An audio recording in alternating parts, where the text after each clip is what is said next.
Good afternoon. Good afternoon. Is that Sonia? Yes. All right.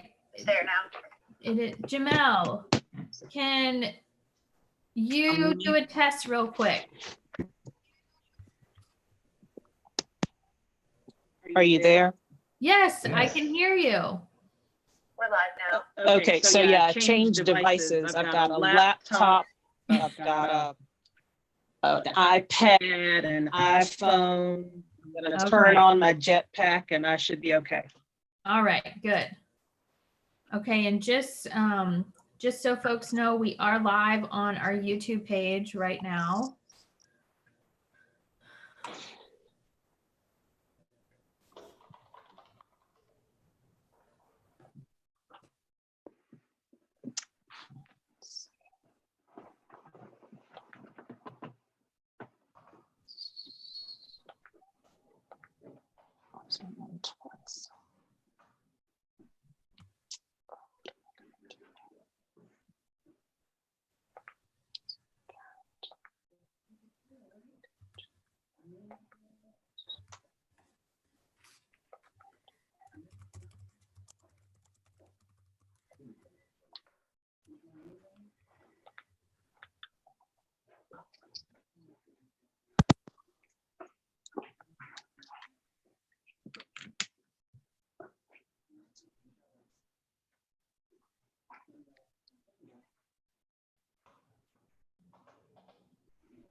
Right, Emily, can you hear me?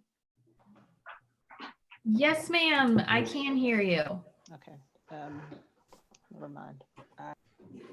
It is a little quiet, but I can hear you.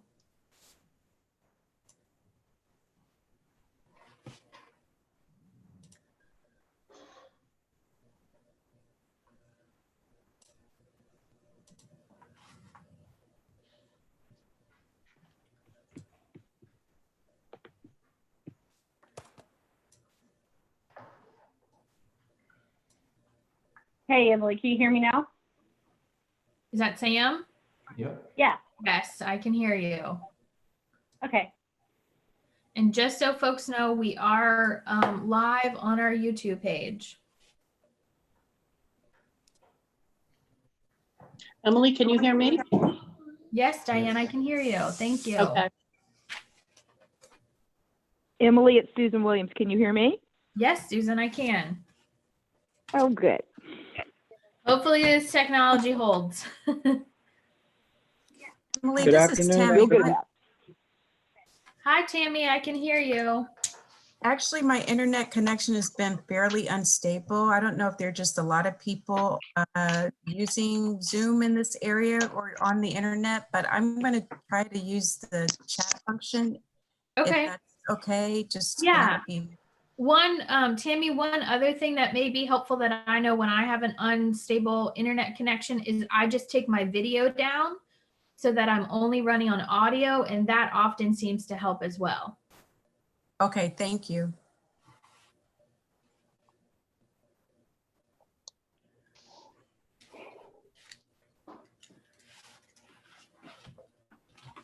Emily, I've got it to be one. Who are we missing? Let's see. I don't know if that I can see everybody. All right. Can't either. We have Diane, we have Jamel, we have Tammy, Dr. Lane, Pam, Francisco, Anne is there. Looks like we maybe, I'm trying to see if I see Keisha. I do see Keisha there. She is muted right now, but she is on.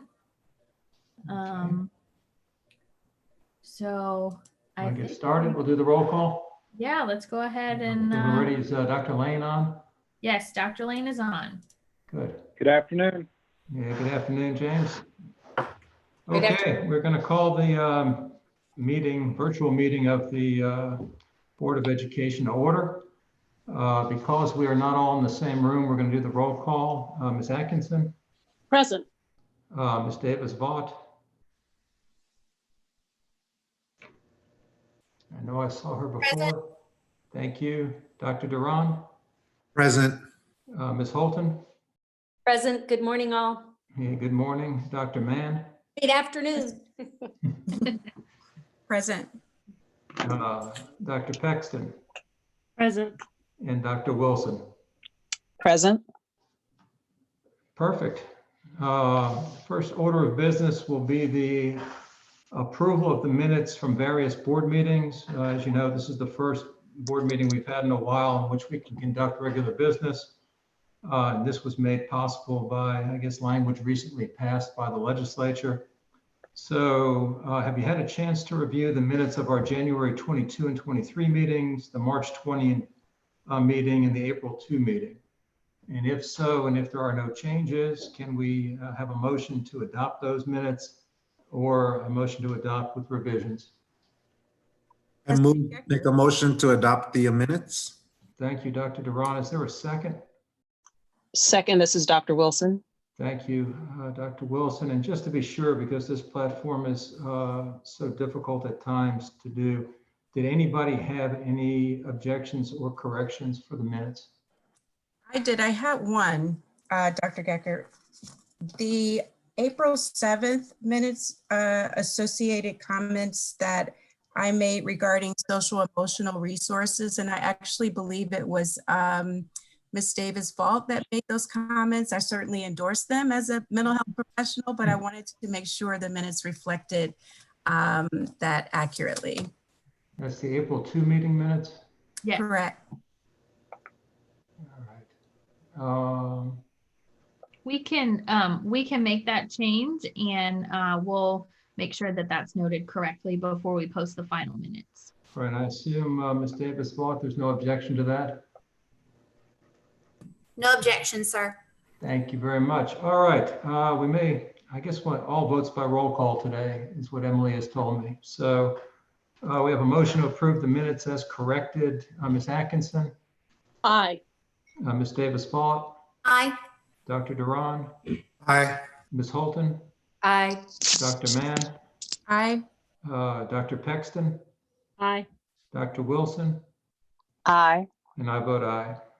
Okay, good afternoon. Welcome to our virtual meeting. Board members and staff are each in a safe location for today's meeting, which is being streamed live on the BDOE YouTube channel and on the board's public meeting webpage. We'd like to welcome those joining us on the live stream from across the Commonwealth. A couple of things to note about this meeting. Number one, the board accepted written public comment for the meeting. All comments that were received by 5 p.m. yesterday have been uploaded to our meeting webpage. Comments received after 5 p.m. will be provided to the board in a timely manner and posted on our meeting webpage. As those of you who have come to our meetings know, the board takes public comment seriously. And honestly, this is the only way we could accommodate it, and meet this way. Number two, for our YouTube watchers, the chat feature is not being monitored by staff. The best way to contact the board is via email at BOE, that's Board of Ed initials, at doe.virginia.gov. Three, since we are meeting virtually, there is a need for a roll call vote, as you just saw for each item. Please be sure to speak clearly so staff can accurately capture your vote for the meeting minutes. And four, the board does intend to take a 10-minute break around 2:30 p.m. There will be a slide up on the screen indicating we are in that break when it comes. And finally, before we move into the agenda, we would be remiss if we didn't recognize Teacher Appreciation Week, May 4th through May 8th. This is a time to express our immense gratitude to our hardworking educators who through this pandemic have shown grace, creativity, innovation, and dedication to their students and their craft. Our teachers have been resilient and continue to work well beyond the school day, preparing lesson plans, learning new technology, and serving as mentors and a support system for our young people and their families. While we have long known that teachers are not paid enough for the impact they have in our society, we know that so many parents, grandparents, and guardians have seen firsthand over the last few weeks what a challenging job educating our young people is. To our teachers, we know that you miss your students and your students miss you, and our parents miss you the most. We can't wait for everyone to be back in school.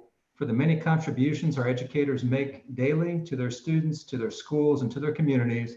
We thank all of Virginia's teachers for their dedication and service. Okay, we will move on thank you, Ms. Holton.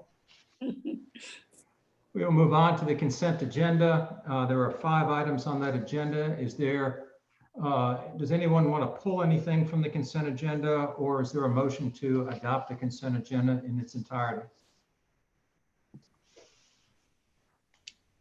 Move to adopt the consent agenda in its entirety. This is Diane Atkinson. Thank you, Ms. Atkinson. Is there a second to that motion? I will second, Dr. Duran. Thank you. And as before, everything by roll call. Ms. Atkinson, Aye. Ms. Davis-Fought, Aye. Dr. Duran, Aye. Ms. Holton, Aye. Dr. Mann, Aye. Dr. Pexton, Aye. Dr. Wilson, Aye. and I vote aye. Okay, going to move on to item F, which is the first of the action discussion items. This is the final review of recommended cut scores for grades 3 to 8. And then, of course, standards of learning reading tests based upon the 2017 English standards. You all may remember that this has come up before. We were engaged in a fairly significant discussion about this. And, I frankly, personally consider this to be a particularly important item. Because we have delayed SOL assessments for this spring, and it was announced that there will be none in the fall, the urgency of setting the cut scores today has been significantly lessened. Because I believe that the interaction among the board on this important topic would be much more valuable in person, it would be my preference to move this item to a subsequent agenda when we are meeting back together. However, I will open the floor for discussion on that now. If anybody has got a contrary opinion, please let us know.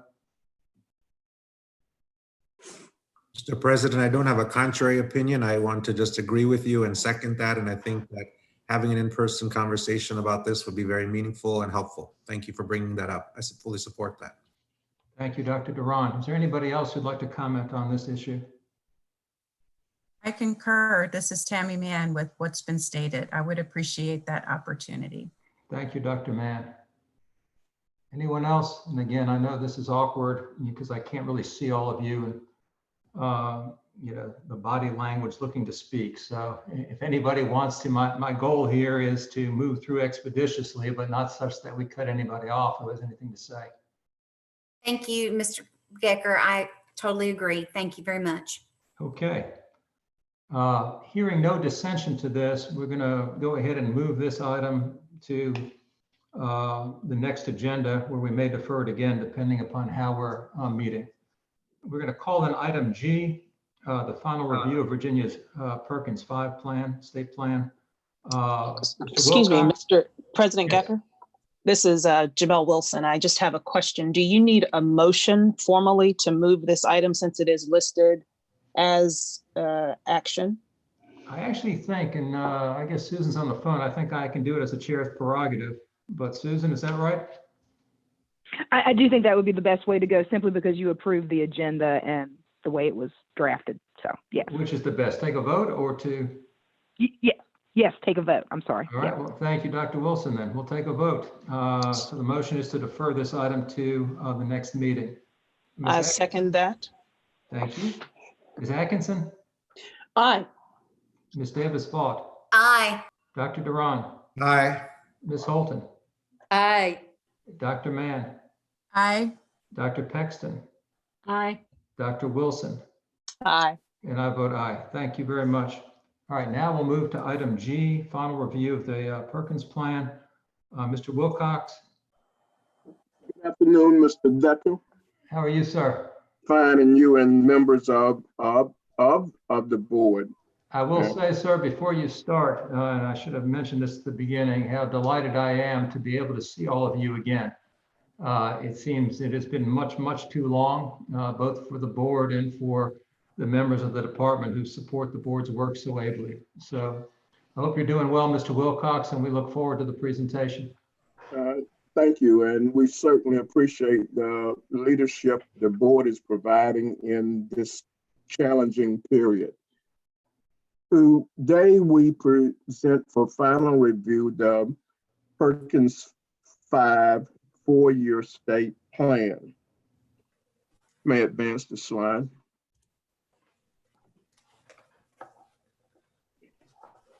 As required by the Code of Virginia, the Board of Education has administrative responsibility for carrying out the provisions of the Carl D. Perkins Act as well as its subsequent acts.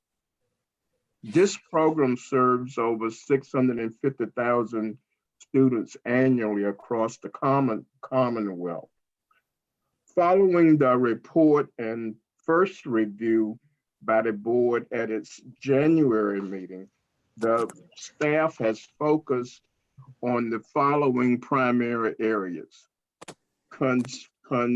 consideration of establishing a reserve fund, providing the public a 60-day public comment period, and also compiled information per your request pertaining to the utilization of state leadership funds and state staff.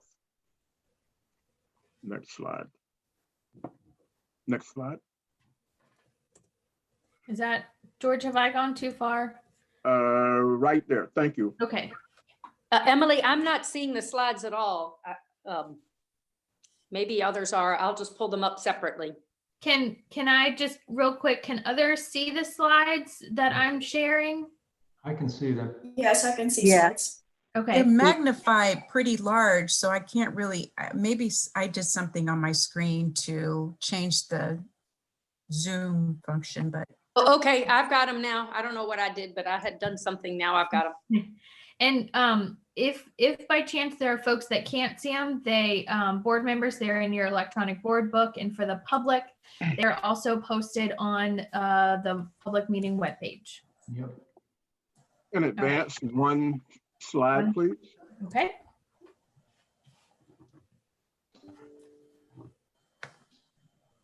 This slide provides a summary of the federal requirement in terms of ways in which the reserve fund may be used in terms of rural areas, areas with high percentages of CTE concentrators, high numbers of concentrators, and particularly areas that have disparities or gaps in performance. Those were key factors that the staff considered along with Dr. Lane in studying options for establishing a reserve fund. Next slide.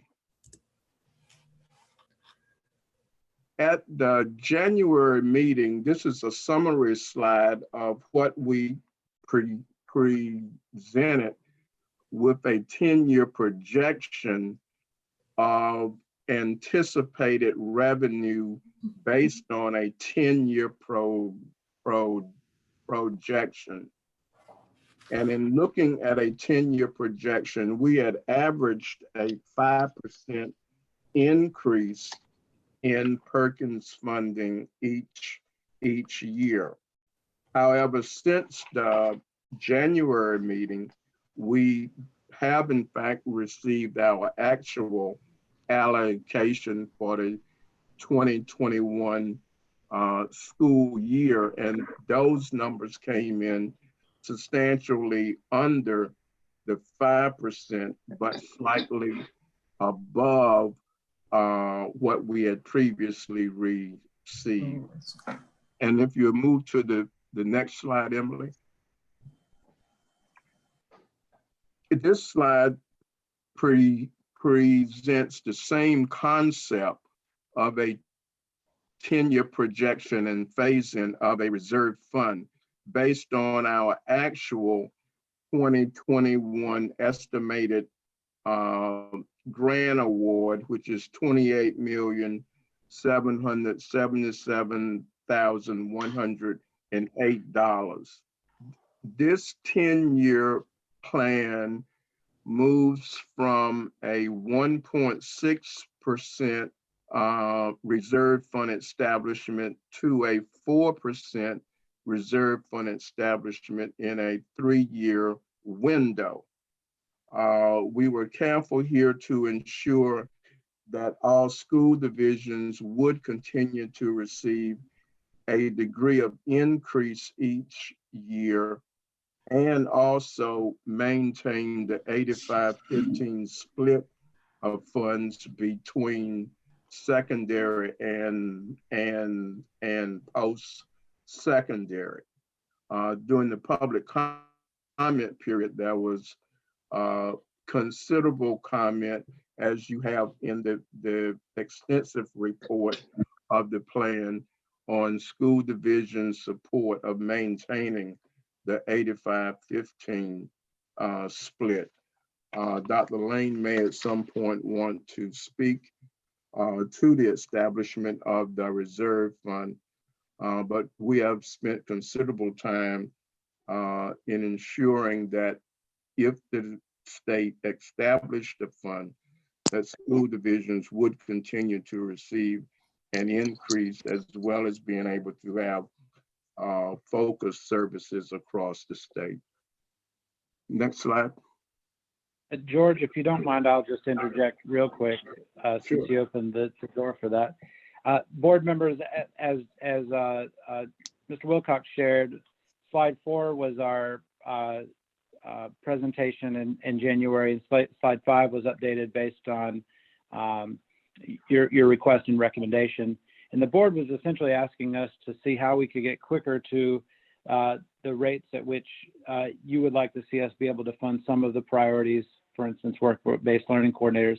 We did maintain through any of these the 85-15 split between secondary and post-secondary, but this would be a policy question for the board before you vote on the plan, whether you would want to go with the projection on slide 4 or the projection on slide 5. Once we were able to see that based on the way that this is laid out, that no one would be reduced from their current allocation as they move forward, even though at least in the first couple of years it's slight increases. I just wanted to clarify that our recommendation is to go with the reserve fund and to produce it as it is on slide 5.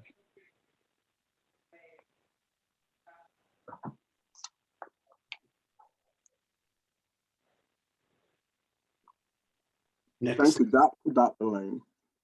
Next slide.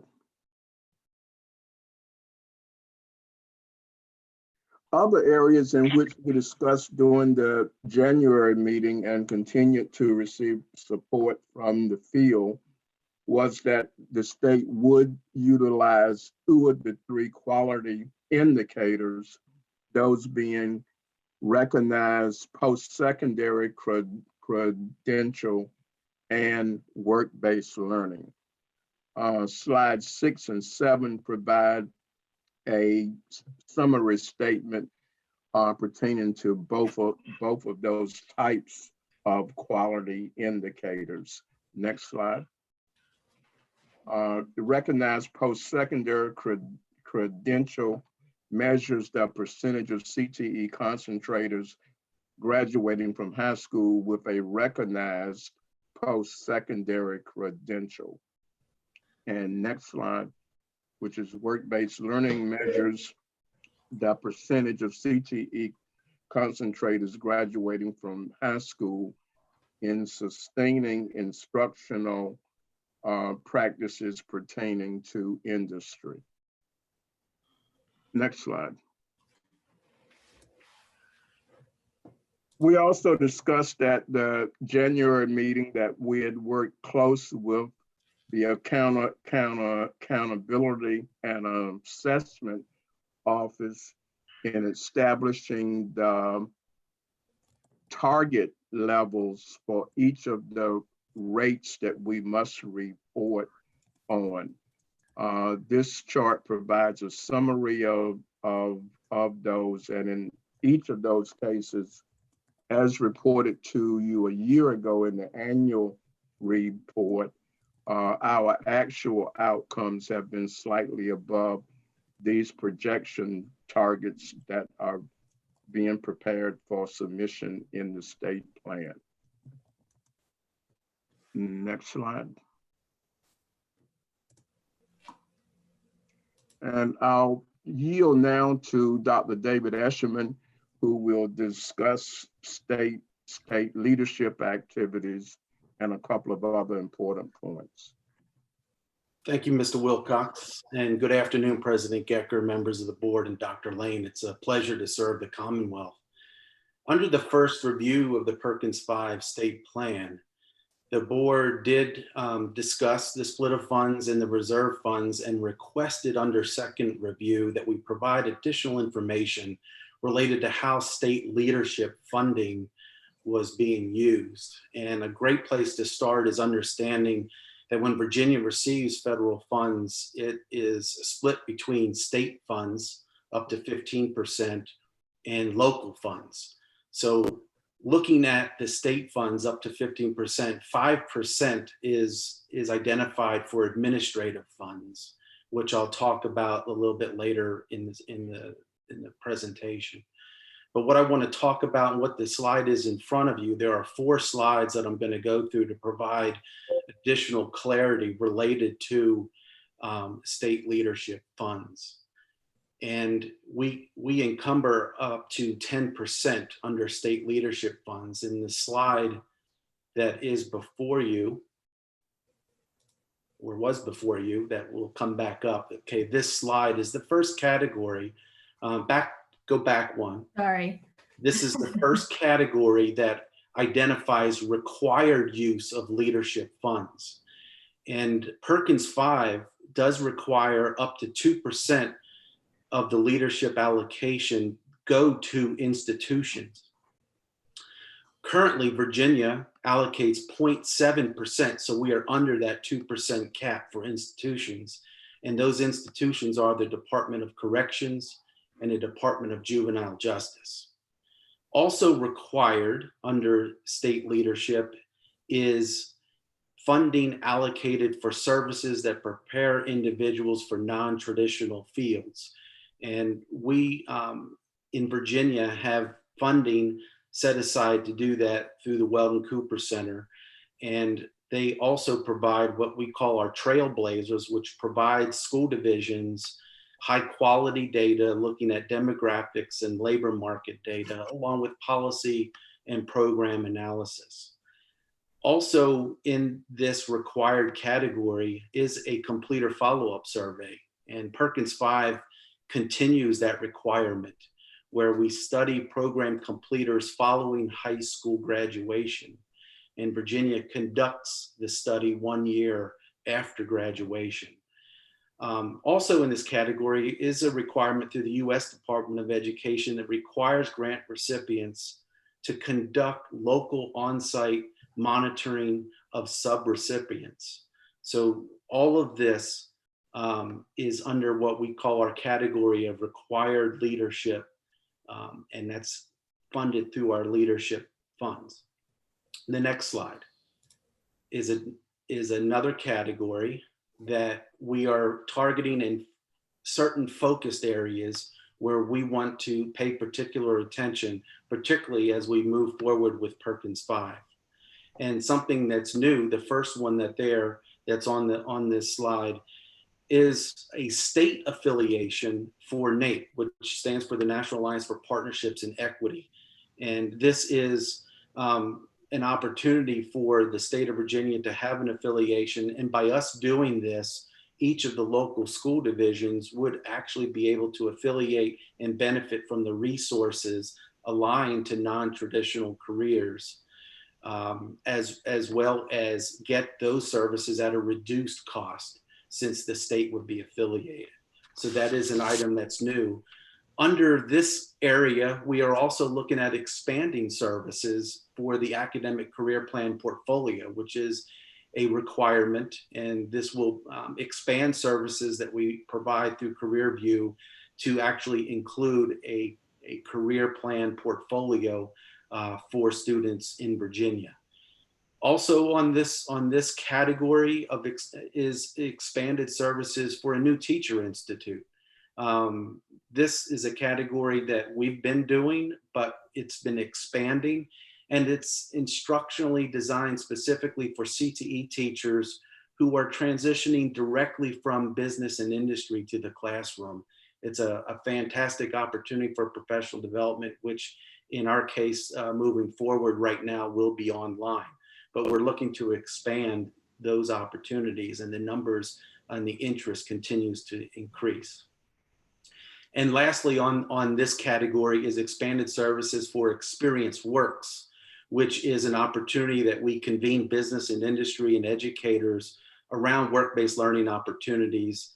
And this is also another category that has been expanding. It's been something we've been providing, and we've gotten positive feedback from our stakeholders, and look forward to this experience expanding around work-based learning opportunities and its understanding. Next slide. This category is supporting state leadership activities. And the first item that's there is some funding that we do set aside for the Virginia Community College System, and it's primarily focused on providing leadership opportunities in the implementation of Perkins V at the post-secondary level. The next category is our livelihood, is our Curriculum Resource Center, and this is the CTE unit for the development of instructional services and competencies for courses offered at the middle school and high school level throughout the Commonwealth of Virginia. And this staff is focused on writing and editing and distributing curriculum frameworks statewide, supporting in-service presentations, training programs, supporting school divisions with curriculum projects, facilitating meetings of businesses and industry professionals. The list goes on and on with the services that are provided, and these services are mission critical in the expansion and development of our ever continuing curriculum. Also in this category are agency affiliations. And one of those is the Southern Regional Education Board that Virginia has participated in. Currently, Governor Northam is serving as chair. The Career Technical Education Consortium of States, Virginia is a charter member, and this serves as an assessment provider for the workplace readiness skills. This is definitely an affiliation that supports teachers and school divisions throughout the Commonwealth. And another category under agency affiliations is Advanced CTE, which is a national organization supporting state implementation of Perkins. And this has been a vital resource for Virginia as we collaborate with other states working to drive what's best for students. In addition, in this category is our Career Success Stars. This is a project that we have been expanding, supporting students and having a better understanding, hearing directly from Virginia graduates. And now it's expanding to the 17th career cluster by adding energy. These are short video clips that are on our website that are made available to school divisions. And it's a great place for students to be able to hear directly from Virginia graduates in how they proceeded through their pathway. And now that they're in the workforce, we get to hear back from them really how important their education was and the experiences that provided them the opportunities leading to their career. In addition, in this category is the Virginia Career Wizard, which we are currently working with stakeholders throughout the Commonwealth, looking to continue to expand services in this category, which is providing career information and enrollment in Virginia community colleges, college transfer to four-year colleges, college debt. There's a lot of information there, and we're really excited to support that moving forward, particularly with providing some additional directions in the end products and what's there to support students even beyond secondary education. Also in this category is an area that supports career clusters, which is all of our program areas. And this ranges from curriculum development, teacher training, professional in-services, legislative regulations, industry credential alignment. I mean, this list continues to go on. And it's supporting all of our curricular program areas and our curriculum specialists as they work with school divisions throughout the Commonwealth. The next slide.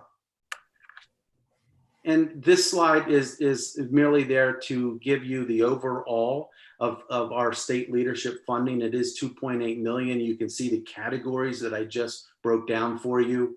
And that total provides mission critical support for Virginia, not only currently, but particularly with moving forward with the implementation of Perkins V. The next slide. This slide, and I know people probably watching this from YouTube can't see this, but you can zoom in on it. When we talked about the 5% in state funds under administration, what you'll see on here is after our staff member's name or position, you'll see an F, and that's for federal funds. So we identified every position that falls under that 5% allocation, which was also requested. Thank you. Okay, well, thank you very much, both of you, Dr. Eshelman and Mr. Wilcox. Any comments from members of the board, or Dr. Lane, do you have anything you want to say first? You know, it might be helpful, Yes. Emily, if we could lead slide 5 up. Is that okay? Yeah, and Mr. Yes, Gecker, that's what I was going to share with you. Emily and I had a quick sidebar while you were here in the presentation. The slide 5 that was on the screen was not the slide 5 that's in your packet. So I've asked Emily to show the slide 5 in your packet because that is our recommendation. So Emily, could you pull that up? Yes. And I just want to make, there it is. Yep.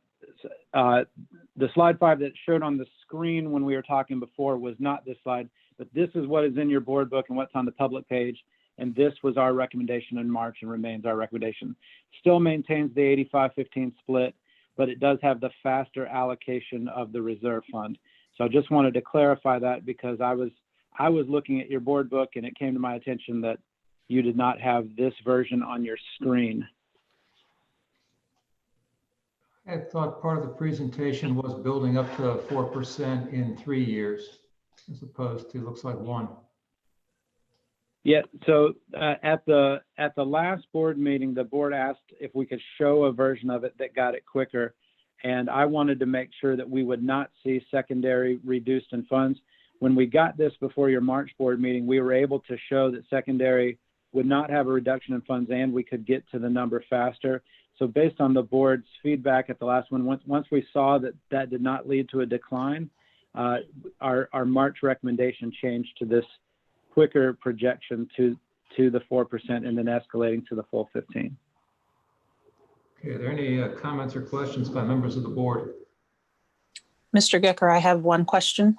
Please, Dr. This Bo. is yes, thank you. Just a clarification. The increase that we are showing or anticipating, well, first let me say, it does make sense to me to recognize what we now have as an actual for fiscal year the 2021 year. So that makes sense. But my question is whether or not the increase that we anticipate year on year is 100% of the increase only. Is that 100% of that increase going to the reserve, or is there a portion of that increase that goes to the reserve and another portion that goes to the secondary and post-secondary, the 85-15 split? Is it? Yeah, thank you. Can you make sure you clarify that for me, James? Thanks.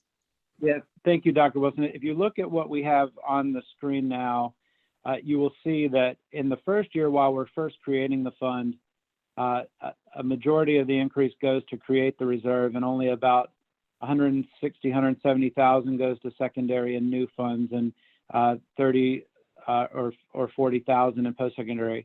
But in subsequent years, you can see after the creation of the reserve fund, all the reserve fund, the secondary fund, and the post-secondary fund all increase much more significantly year in, year out. So as the funds escalate, all sectors there get additional funds. Thanks for that. I think it's important for us to acknowledge that as we see increases, that our localities will also see some level of increase, and we are not holding them steady. I think that's an important thing to emphasize. Thanks. Yep. Thank you, Dr. Wilson. You'll see by the end of the 10-year projection, secondary, as an example, will see nearly a 40% increase over their current funding. Anybody else on the board have any comments or questions? This is Diane Atkinson. I just want to say that I think, when we look at what we're supporting through the development of that fund, I think it's very hand in glove with the work that we have done with the Profile of a Virginia Graduate, and want to actually thank staff for giving us that additional information, because I think it was really illuminating for me to see how those funds would be used. Okay, thank you, Ms. Atkinson. Anybody else?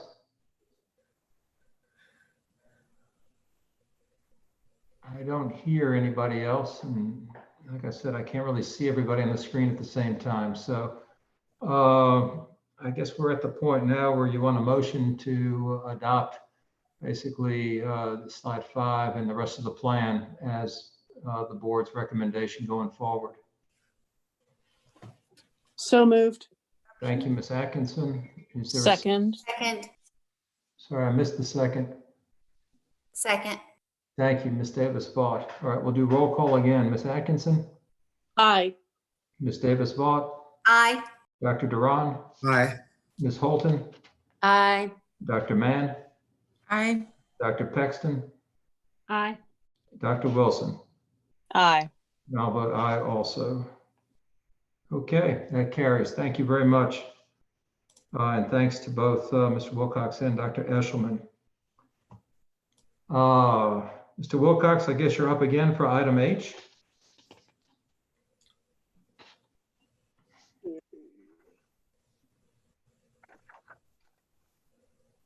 Thank you, President Decker. Pursuant to Governor Northam's Executive Order 53 and 55, schools and businesses across the Commonwealth closed to protect public health and safety. As a result of the closures, students who enrolled in cooperative education and internship experiences will not be able to complete the required hours of on-the-job training. The board established emergency guidelines for local alternatives to awarding standard units of credit at its April 2nd, 2020 meeting. The board approved CTE work-based learning guide allows students to undertake and complete 11 different methods of work-based learning without sacrificing rigor. Students participating in cooperative education and internship complete 280 hours during the school year.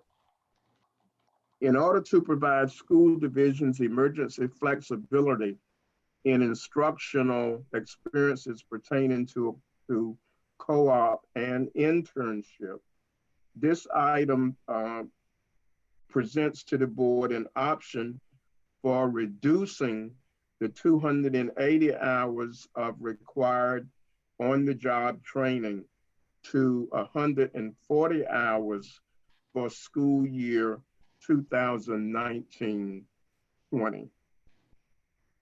2019-20. Okay, are there any questions from the board?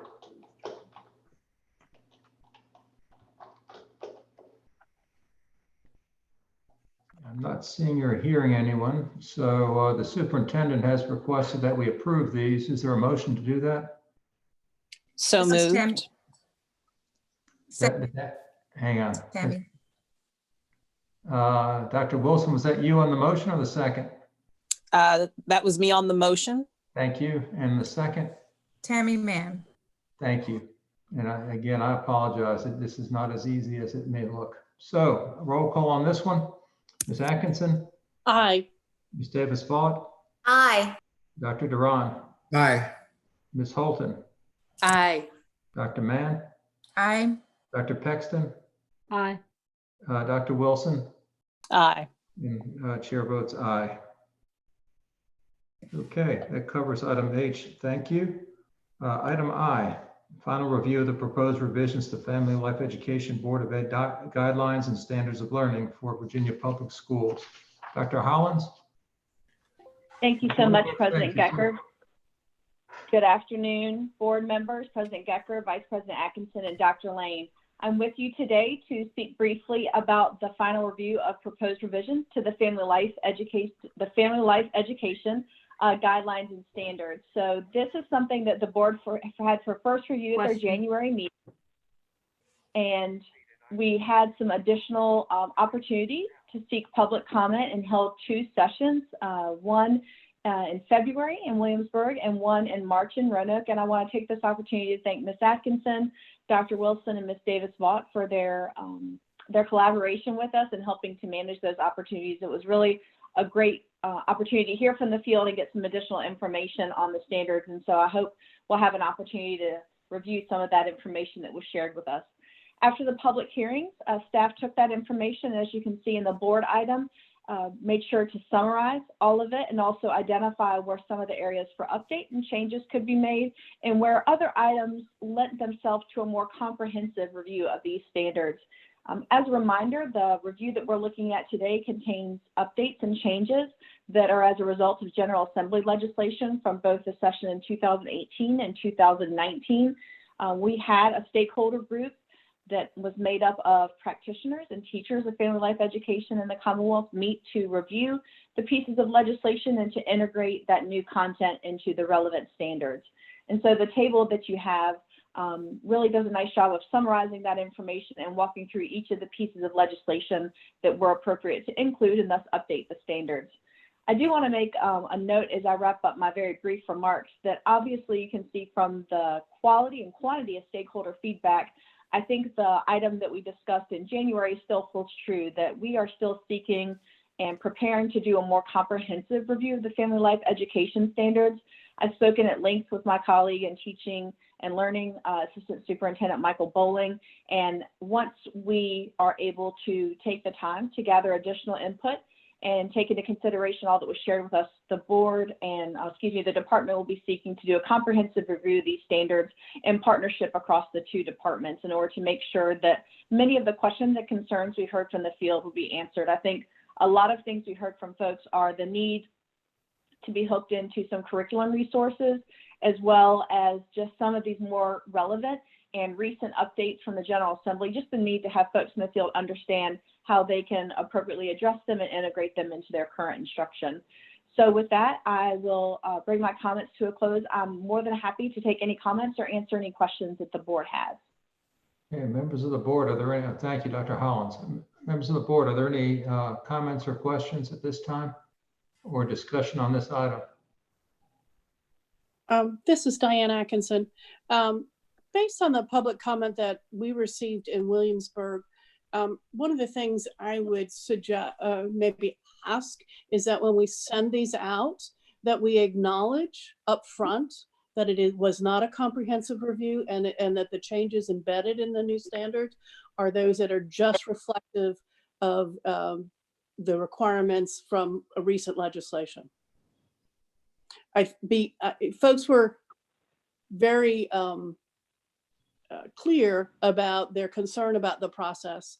And I appreciate the fact that the process was not as extensive as we would do if we had done a comprehensive review.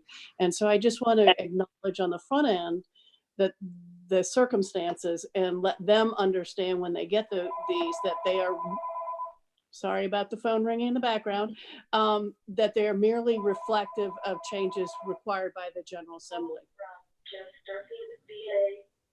Thank you so much for that comment, Mrs. Atkinson. I think we definitely, staff, particularly those who were at the public hearings, definitely concur with that. And what our plan to do is to release this update with a superintendent's memo and to really make sure that we're providing that information to the field, along with the fact that we'll be looking into a more comprehensive update. We'll be seeking stakeholder support and involvement as that process develops. Thank you. Okay, is there anybody else who has any comments or questions? This is Tammy. I also appreciate the fact that there was some treatment to understanding personal privacy. I think I raised that question as a part of my own review of the information when it was first presented. So I appreciate that that's been addressed. Thank you, Dr. Mann. We did take the time to look into that issue, and as you can see, update the executive summary to make sure that the board members could see that change and see the update is reflected. So we really appreciate the thoughtful comments that we received during first review. It helps staff to tie up some of those loose ends and to be really clear. Okay, anybody else? If not, the superintendent of public instruction has asked that we approve the proposed revisions to the Family Life Education guidelines and standards. Is there a motion to do so? Motion to approve. Thank you, Ms. Davis-Vaught. Is there a second? Second. Thank you. This is Diane. Yep, thank you, Ms. Atkinson. Roll call again. Ms. Atkinson? Aye. Ms. Davis-Vaught? Aye. Dr. Duran? Aye. Ms. Holton? Aye. Dr. Mann? I'm sorry, aye. I'm on mute. It's okay. Dr. Paxton?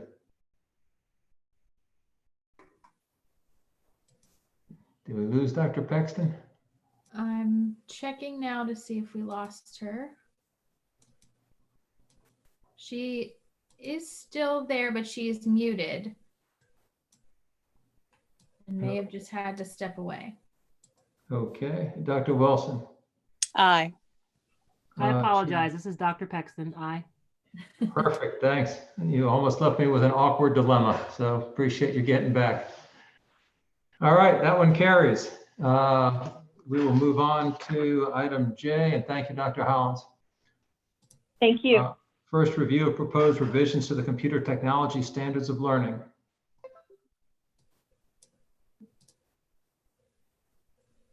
And Mr. Saunders? Yes. Good afternoon, President Gecker, members of the board, Dr. Lane. I present to you today the proposed 2020 Computer Technology, or CT, Standards of Learning. Knowing that the 7-year review cycle for standards required revised standards, we began work last fall to revise the CT standards. The agenda item before you provides details on the committees and their work that has resulted in the standards before you. Next slide. Oh, trying to get there. There we go. These standards are not revisions of the current CT standards. They replace the current CT standards with the hope they will be renamed Digital Learning Integration Standards, a name more indicative of their content and avoids confusion with the computer science standards. In years past, the focus of the CT standards has been on the use of various technologies and the related skills in the use of those technologies. While those standards have been instrumental in students' learning experiences, the focus on technologies and skills resulted in a significant amount of effort and funding being spent on purchasing technologies without taking into consideration instructional and learning goals and the integration of technologies into content area curricula and instruction. The new standards represent a change in mindset to the essential role of technologies in the deeper learning experiences of students within content areas that allow them to develop competencies to function in multiple roles in learning and in an ever-increasing digital world. Next slide. Those roles are the 7 strands you see in the new standards document: empowered learner, digital citizen, knowledge constructor, innovative designer, computational thinker, creative communicator, and global collaborator. Next slide. Prior to the start of work by committees, public comments were received during a 30-day comment period. 13 comments were received during the comment period of October 2019 through February 2020, and are provided in your board documents. Comments were positive and included a suggestion to adopt the standards of the International Society for Technology in Education, or ISTE, one of the leading educational technology advocacy organizations in the world. Next slide. As I mentioned earlier, the proposed standards represent a change in mindset to the essential role of technologies in the deeper learning experiences of students. Learning is the focus, not technology. That is the most significant difference between the current standards and the proposed standards. Another difference between the current standards and the proposed standards is the new strands I mentioned earlier, which focus on the multiple roles in which students function in learning and in an ever increasing digital world. Also, the new format of the proposed standards breaks out the standards by strand with the related learning priorities and grade band performance indicators. Next slide. This new format shows a vertical progression through the grade bands instead of showing a single grade band like the current standards. We have received a good amount of positive feedback on the vertical progression for allowing teachers to see the connections among grade bands. A fourth difference is the learning priority component added to the standard statement and performance indicator components of the existing standards. The learning priority helps to connect the standard statement to the performance indicator. The standard statements, the learning priorities, and the performance indicator are synonymous with goals, objectives, and strategies. Next slide. The fifth and final difference between the current standards and the new standards is the wording added to communicate the connection of each of the learning priorities to the relevant attributes of the 5 C's. As a follow-up to the final standards, work on the creation of crosswalk documents and learning examples within the content areas will start later this year after the standards have been adopted. The learning examples are intended to help teachers see how the grade band performance indicators can be recognized during instruction in content areas. Information is provided on the opening pages of the standards document that address digital learning, positive, safe, legal, and ethical behaviors, and other areas. Next slide. Thank you for your time today. I truly believe these new standards will greatly contribute to a higher quality learning experience for students. The impact of recent events in our state and around the world have shown the importance of student technology and virtual learning readiness in the context of learning. Are there any questions? Thank you, Mr. Saunders. Are there any questions or comments from the board?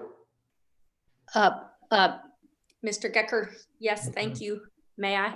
Of course. Mark, thank you for this great work. I think you all have done, I'm particularly impressed at the effort to integrate the standards into the 5 C's. I think you've done very creative thinking and connecting our digital learning to our learning goals, our overall arching learning goals. I'm going to repeat an issue I think I raised with you back when we first talked about this back in the fall. I still don't understand why these, I think these are great quality and great content, but I still don't understand how they can't be integrated into our computer science and other standards. I would, and it may be that these and the computer science standards are both statutorily mandated, in which case we have to put something in these slots regardless, but I just don't like to put too many extra mandates on our teachers. And this is one that comes, this one predated the computer science standards, and maybe there was a way we could have integrated them more in the beginning, but nevertheless, we now have 2 different sets. And I would say about half the content of these, a lot of the digital citizen, et cetera stuff, responsible, ethical use of technology, et cetera, is directly overlaps what's in the computer science material that's in the computer science standards. And a good bit of the other pieces of this overlap things in like the science standards of learning about design thinking, and or in other communications. Obviously, the communications overlaps, and some of that's because of your effort to integrate. I get that, but isn't this just one more thing? And I don't know if this question is fair to ask to you or to Dr. Lane, but isn't this just one more set of instructions that the classroom teachers have to add in on top of everything else? And does it, you know, are there possibilities to combine? Well, the first of the 2 points you considered, the first one is correct, that in terms of legislation, the Code of Virginia does require two separate set of standards. The legislation initially mentioned standards for instructional technology, and then in 2016, additional legislation was approved to require standards related to computer science. So that's legislatively, that's one reason. The second reason is there really is a difference between computer technology and computer science. And again, that's one of the reasons we're changing the name, because that question has been asked. What's the difference? And I believe when you really look into the details, the performance indicators specifically with the computer technology standards, is drawing on somewhat of a different set of skills from those with computer science. Computer science is more related to the power, the capabilities of computing devices and realizing those. Computer technology is somewhat different. But to answer your question, initially, your first reason you gave, the legislation requires two separate set of standards. So if I may, Mr. Gecker, I'll just respond that thank you for that clarification. Even if it is in the statute, I wonder if our long-term goal ought not to be figure out a way to combine them with or without statutory action. And we might be able to combine them with statutory action. You and your colleagues did such a good job on the computer science standards, making sure that they were not narrowly construed, and therefore there is some overlap.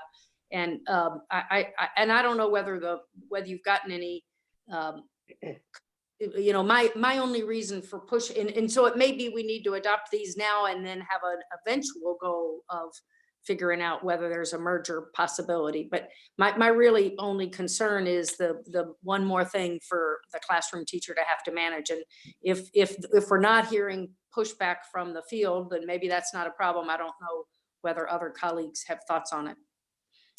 This is Jamel. Could I jump in there, President Gecker? Of course, yes. So it may be useful, Mark, to remind us or share with us the level of technical assistance. I suspect that there are divisions and localities that have started to do the work or continue to do the work of integrating, to Ms. Holton's question, figuring out ways to find common threads so that it's not, that the standards are not one more thing, just as we do perhaps across content areas like social science and English as an example. But can you talk about ways that we know that the department is helping to find those points of integration or intersectionality, and helping divisions do that work, and how then, as you talk, Mark, about perhaps the differences between computer science, computer technology, and other, you know, digital citizenship and all of those things. What are the things that we are already doing to help that? And how do you see those mergers? And then how do you see that work continuing? I think one of the biggest things and one of the first steps taken was the development of a computer science curriculum framework. Like in most of the other content area, when in the other content areas, a curriculum framework is provided. So a curriculum framework was created to help teachers. Also, a computer science summit was held to help teachers also understand how to use computer science within the content areas. Those have been the main efforts taken to help school divisions in terms of implementing the computer science standards. And we haven't heard much, we haven't received much pushback in terms of these standards being one more thing to do for teachers. Another thing is the crosswalk, the idea of a crosswalk that is being done with computer science to show the connection to the content areas. And that's something we plan also with the computer technology standards. I liken in some ways the crossover of the computer science standards and those two areas of learning, computer science, computer technology. I liken them to the 5 seasons somewhere. There's a lot of overlap. There's a lot of integration. There's a lot of places where they mesh with each other, but they each have their own unique characteristics. And so with computer science, it enables a different level of competency. And I guess a good analogy I always give is right now, you're looking at a presentation, a PowerPoint presentation that was created. That's computer. It was fairly high level in terms of, or low level in terms of capability. It didn't require a lot of technical knowledge versus computer science. You're talking about developing an app. So there are different skill sets there that we're asking of students, but there are those areas of overlap. Mr. Gecker, one more comment, if you don't mind. Of course, yes, Jamel. So I think, Mark, thank you for that. I think, Anne, I was thinking about your question a little bit more, and it may be almost like writing and thinking about the difference between teaching writing as a standalone skill set versus integrating the teaching of writing into other content areas. And we've worked over many, many years to figure that piece out. I do think that it is important for us as much as possible to recognize, just as with writing, many of our teachers don't have the skill set, the particular professional skill set to teach writing. And there is a thing about teaching writing, same as it will be for teaching computer technology as well as computer science. So I think to whatever extent I certainly support Ms. Holton's suggestion and concern that we are not asking our teachers to do one more thing, but supporting them. And Mark, you talked about this as being a different way of approaching this content or this material as a way of thinking as opposed to a skill to do. And so I think helping people understand that will be very important. And certainly I know, would imagine that the staff is going to be listening for what the field is telling us they need in the way of support, so that this is not one more thing, but rather an integrated set of skills and knowledge that we need to ensure that our students have. So focusing on the teacher need, really important. Yeah. I support Ms. Holton's comments. It's a great idea. It's a larger undertaking, but the integrating of these two areas together, there is an opportunity there. It can be done. Okay. Anybody else have any comments? This is Diane. One of the things I thought about as I was reviewing this material is, number one, thank you for the material. I think it's very well laid out. I was really quite impressed by the integration and being able to look at it across the strands, but also across the age groups. But I was thinking, and then this is sort of a piggyback on what Jamel was saying, is I think about our teachers that are currently in the classroom, and especially under the current circumstances, the needs that they may have had to be able to do better related to providing online learning for our students. But I also think about our future teachers. And so I wonder, to what degree are our teacher prep programs going to be incorporating information such as these new standards into their preparation programs? Because I think that is incredibly vital.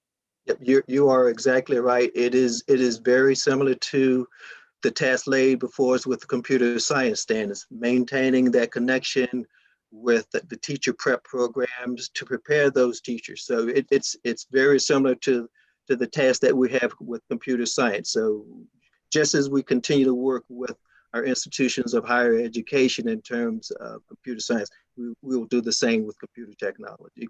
Computer technology has a longer history of already working with teacher prep programs. A lot of those programs already have instructional technology programs. So we will tap into that existing relationship that we have with them and sort of continue to grow that. Okay, thank you. Anybody else? If not, thank you, Mr. Saunders, very much. The board is happy to accept the proposed revisions on first review.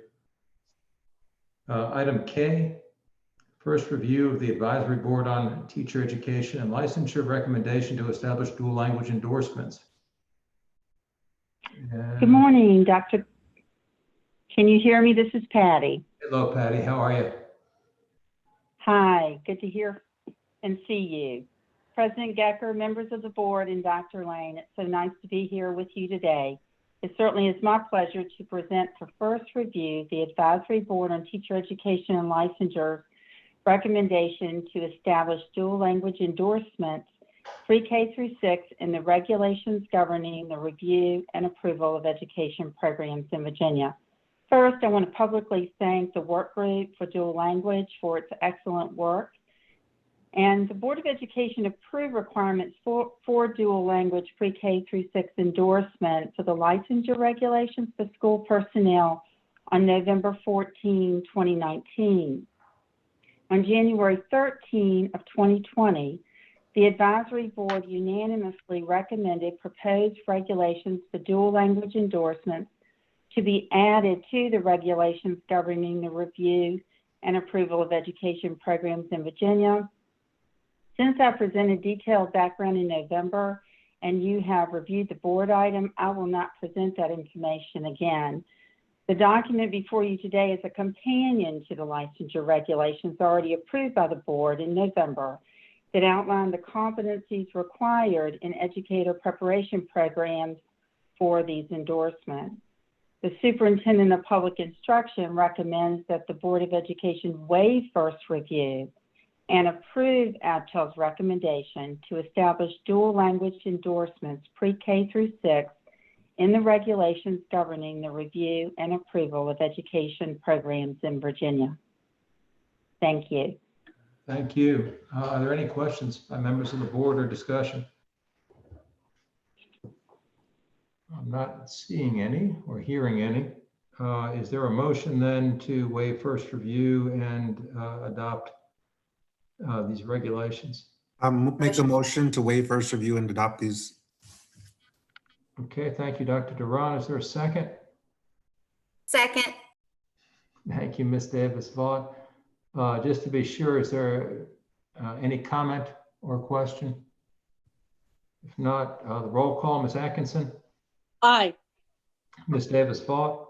Aye. Dr. Duran? Aye. Ms. Holton? Aye. Dr. Mann? Aye. Dr. Pexton? Aye. Dr. Wilson? Aye. And I vote aye. Thank you very much. Next item, also you, Ms. Pitts, item L. ADTEL's recommendation to establish economics and personal finance endorsement add-on. Correct. This is the first review of ADTEL's recommendation to establish an economics and personal finance add-on endorsement in both the licensure regulations for school personnel and the regulations governing the review and approval of education programs in Virginia. The Department of Education did convene a work group of experts to make recommendations for requirements for the add-on endorsement in economics and personal finance. And I do want to thank the members for their extraordinary work. Currently, Virginia does not have a specific endorsement to teach economics and personal finance.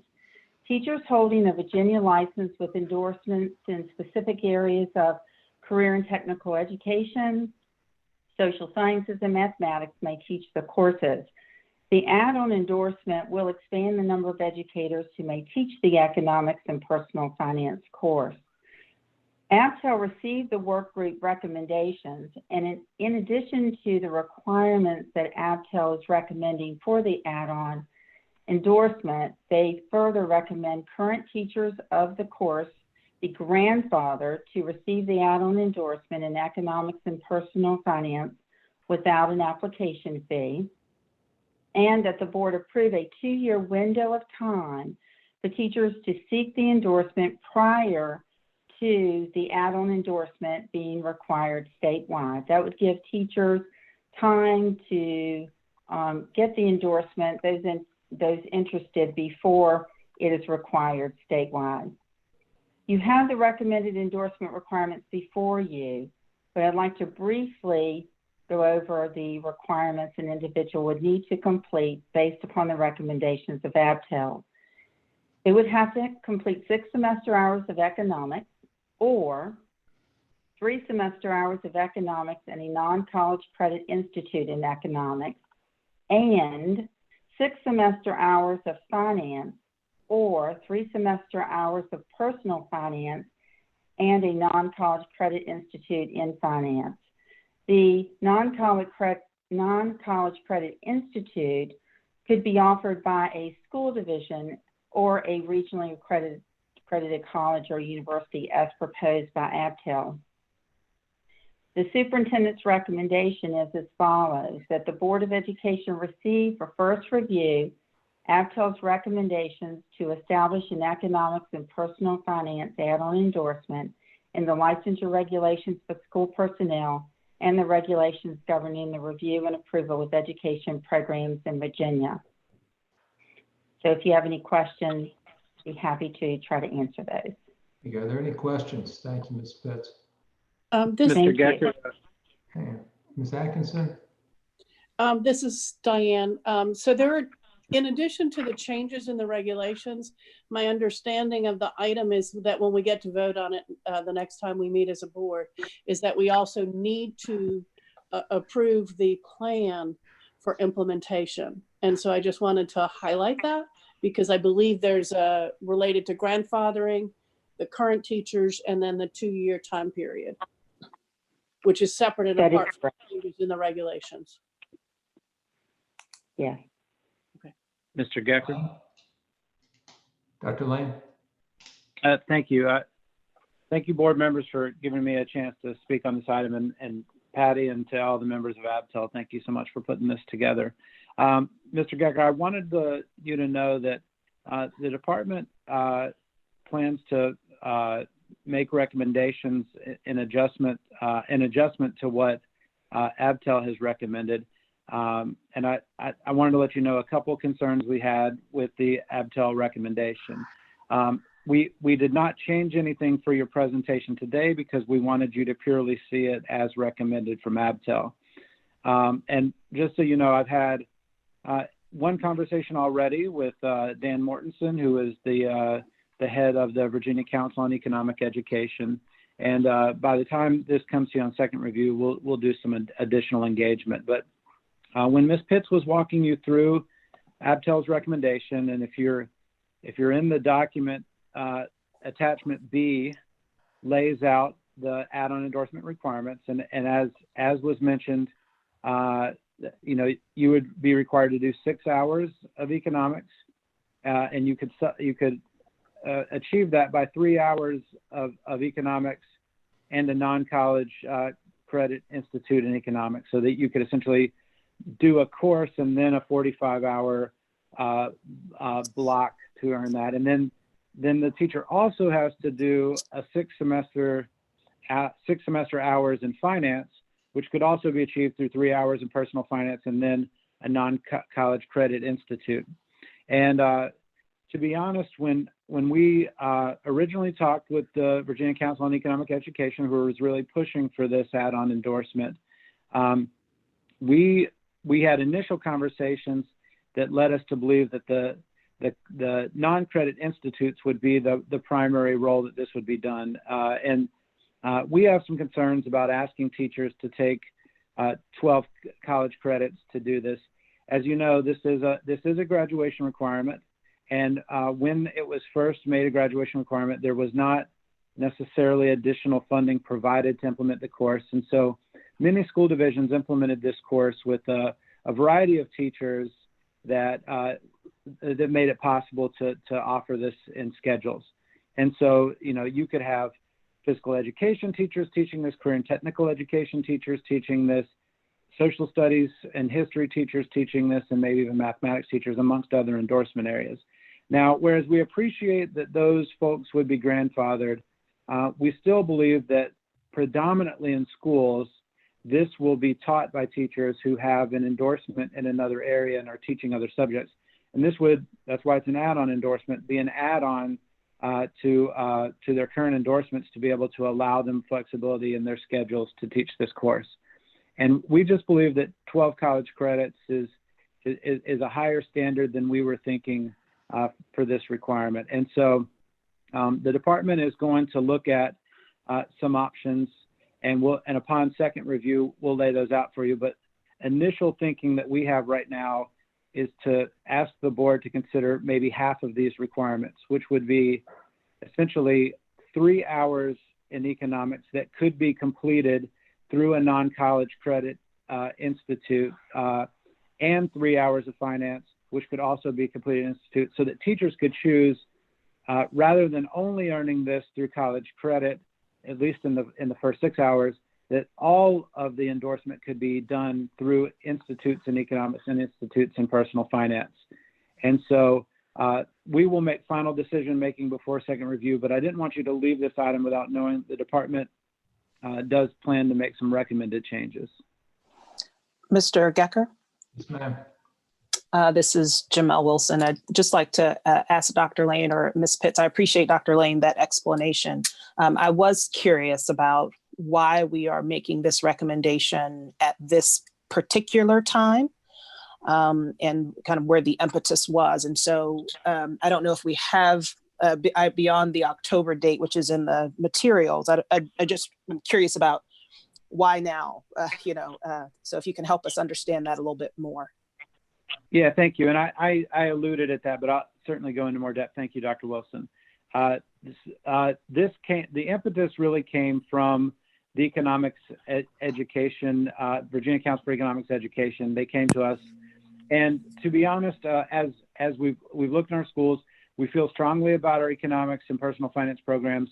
But when you think about the necessary life skills that a student needs to require for their future, there are many of these courses being offered in some cases, not everywhere, where the teachers may have very little background in economics and personal finance. And so we didn't want to put a licensure requirement on this at the onset while we were transitioning. But now that we're several years into this and have even adopted new graduation requirements, and this continues to be a part of it, and of course it has the statutory mandate, we want to make sure that the education that students are receiving in a mandate is done in a manner that ensures that the content knowledge is there for all of the educators. I believe that all of our educators are gaining that, and they're doing it in their own way.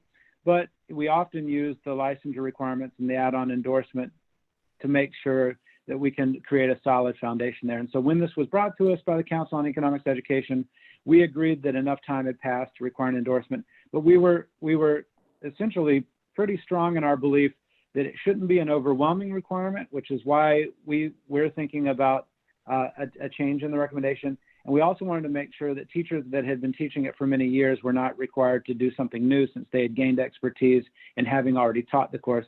So we wanted to make sure that there was the grandfathering notion. And so that is the impetus for now. We understand that it will take some time to implement it, so we wanted to start the process now. So if at a time in the future the board wanted to mandate the license, you could do that. Right now, we just wanted to create the add-on endorsement without actually creating the mandate for the endorsement to actually teach the course, so that school divisions continue to have flexibility. I do appreciate the idea of thinking about alternative ways to amass this, or to demonstrate the skills necessary. That is pleasing. You know, I think it's a great idea to think differently. There are a lot of different ways that we can gain knowledge. It doesn't have to be 3 credits. Listen to that coming from a university person. I can't believe I said that out loud. Yeah, our initial dream for this was a 2-week summer institute where essentially you did 40 or 45 credits in 1 week, 40 or 45 credits in another week, and that the teacher would have a solid foundation without it having to be almost a minor in the topic area, to use university parlance. Yeah, Mr. Gecker, if I just may weigh in, I agree. I think this is too much.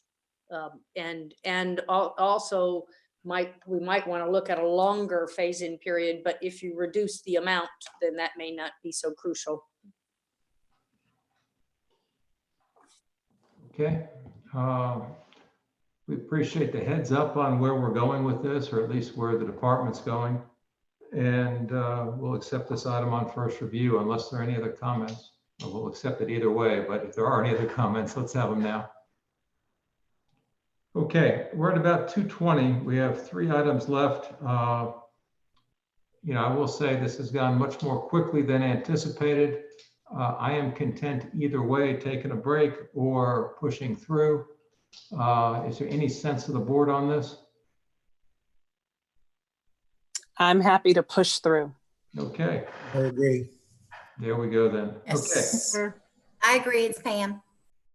I will say having the meetings this way certainly does cut down a lot of the chatter we usually have. So I'm thinking if we could implement this in an in-person meeting. Now, Mr. Gecker, don't get too crazy now. No. All right, item M, first review of division level memorandum of understanding for Danville City's public schools. Thank you, Mr. Gecker, board members, and Dr. Lane. It's Linda Revia here from the Office of School Quality, and I appreciate this opportunity to bring to you for first review the division level memorandum of understanding for Danville City Public Schools. If you may remember, in September, Dr. Jones, who is the superintendent of Danville City Public Schools, had approached Dr. Lane and with your approval, had gotten the opportunity to enter into a division level review, which was conducted under the supervision of the Office of School Quality with representation from across the agency. We completed this review in December and worked on the results, the division level review findings through January and February. In the handout that you received, we've tried to give you a broad overview of the work. These Danville City Public Schools has over several years demonstrated some challenges with having its schools accredited. And so the other thing that you can see in your report is there's been numerous opportunities to provide support, and the division level review is really not working specifically with each school, but with the division level leadership. And based on the findings, we have talked with Dr. Lane and are recommending a memorandum of understanding for Danville City Public Schools. I'm pleased to report that Dr. Jones and his staff have been working with us already to review the division level review findings and begin wrapping their minds around a corrective action plan that is unique to the needs that were identified for the school division. So I bring this to you for first read. Okay, thank you for that. Are there any questions? If I may, Dr. Revia, can you remind us what other divisions are under MOUs now? I'm just trying to get a sense of the volume you all are managing. Yes, ma'am. We currently have 3 school divisions that are in a Board of Education memorandum of understanding. That would be Richmond Public Schools, Petersburg City Public Schools, and Greensville County Public Schools. And am I right? We have on our agenda today one more after this. Okay. Yes, ma'am. And so do you have does your office have, recognizing that this the MOU process requires significant resources from you and your office. Do you have the capacity to manage all of those adequately if both of these two come under? And not that should just govern whether we put somebody under an MOU, but if we do, we need to make sure we have the capacity to respond appropriately. Thank you, Ms. Holton, for that question, and I appreciate the consideration of our staff. I would say that yes, we do have that capacity because the work is done not just by the Office of School Quality, but also delving into the resources of the agency as a whole. And I am pleased to report that we've approached these two MOUs in a slightly different manner than the past, and have engaged already with both of these superintendents and their staff to get significant engagement from them. So instead of doing something to them, we are partnering with them. And I think that bodes well for the successful implementation of the MOU. Thank you. Anybody else have any questions or comments on this item? I will say I've been to, I guess, the meetings with all three of the jurisdictions now that we have under MOU, and it is clear that mostly it is treated as a partnership, Ms. Holton, and I expect to see improvement based upon the personnel in place in the jurisdictions. So, you know, I remember, and I've talked about this before, I guess my first or second meeting on the board years ago was when we adopted the 13th Petersburg MOU, and I just couldn't help but thinking, why are we doing this if we're not really helping? And, you know, I'm at the point now where I believe that the intervention of the department will yield substantial benefit as we move forward. Very impressed with the approach, and very impressed with the way the department is being received when we go to the meetings, and the care being taken locally. So, you know, I do appreciate the concern about personnel, but I will tell you that having seen it firsthand, I think we're doing good things here and moving very positively forward.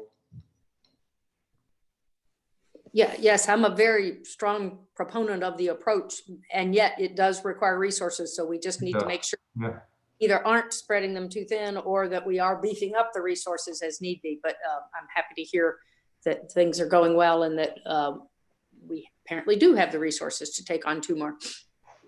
Okay, so we'll take that one on first review. We'll move on to item N.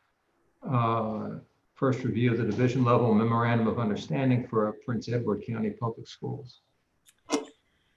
And so in your packet, you have a very similar item to what we just looked at. I am also pleased to report that Dr. Johnson, who's the superintendent of Prince Edward County Public Schools, has been working closely with us and her staff with the Office of School Quality staff. This is again the result of a request for a division level review made by the superintendent, and was approved by the Board of Education in September of 19.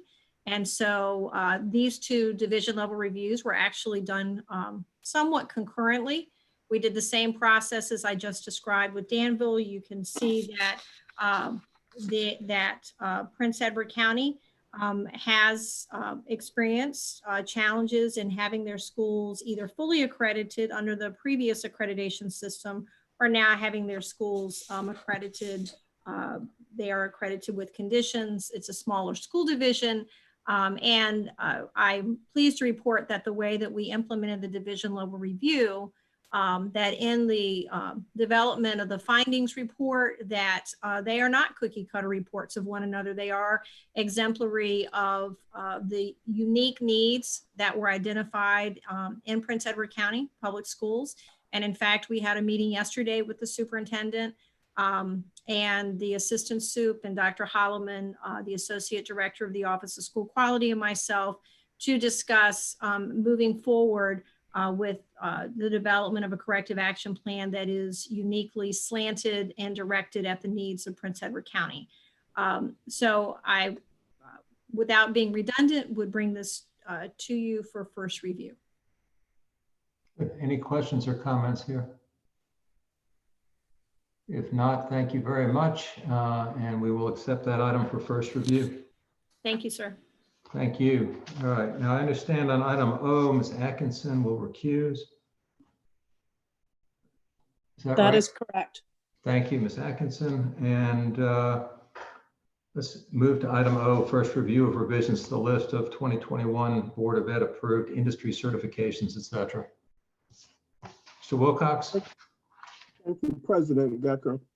As required by board regulations, the Office of Real Technical and Adult Education presents the additions to, deletions from the list of industry certifications, occupational competency assessments, and professional licenses to meet the requirements on pages C through H of your board item. In summary, these industry credentials will apply to students entering the 9th grade prior to 2018-19 and students entering the 9th grade in 2018-19 and beyond. First, the requirements for graduation with a standard diploma and an advanced studies diploma affect students who entered the 9th grade prior to 2018-19. 3 key points. Students who complete a CTE program sequence and pass an industry credential may substitute the industry credential for A, the industry selected verified credit, and B, either a laboratory science or history and social science verified credit. 2, any one board approved certification will satisfy the standard diploma graduation requirement for the CTE credential. And 3, students pursuing the advanced studies diploma may utilize additional tests for earning verified credit in computer science, technology, CTE, economics, and other areas as prescribed by the board for verified credit. Second, the requirements for graduation with a standard diploma or advanced studies diploma for students who entered the 9th grade in 2018, 2019, and beyond. For the standard diploma, students who complete a CTE program sequence of courses and passes a board-approved industry credential may substitute it for either a laboratory science or history and social science verified credit when the credential confers more than one verified credit. Further, in accordance with the standards of quality, students shall either complete an advanced placement, honors, or international baccalaureate course or earn a CTE credential approved by the board. Also, students are eligible to earn the Board of Education approved seal in CTE, Advanced Mathematics and Technology, and STEM for the Standard and Advanced Studies diploma. It should be noted that industry credentials are continuously being revised or discontinued, and new ones created to stay current with technology and new skills and techniques in the workplace, and to ensure that the credentials are relevant and recognized by business and industry. As listed on pages I through K, 32 credentials have been added. 19 credentials have been discontinued by the providers and no longer are offered. These adjustments will result in a total of 452 board-approved credentials. It is the Superintendent of Public Instruction's recommendation that the Board of Education waive first review and approve the 32 new industry certification examinations, occupational competency assessments, and professional licenses to meet the Board of Education's requirement for 1, graduation effective for students who entered the 9th grade prior to 2018-19 school year. 2, requirement for graduation effective for students who entered the 9th grade in 2018-19 school year. And 3, requirements for CTE, Advanced Mathematics and Technology, and STEM seal. Further, that the board approve the removal of the 19 credentials which are no longer offered by the providers. Okay, thank you. Are there any questions or comments by board members? Not hearing or seeing anybody come forward. So superintendent has requested that we waive first review and approve. Is there a motion to do so? So moved. Waive first review and approve. Dr. Duran. Thank you, Dr. Duran. Is there a second? Second. Second. Thank you, Dr. Wilson. Roll call again, Ms. Atkinson.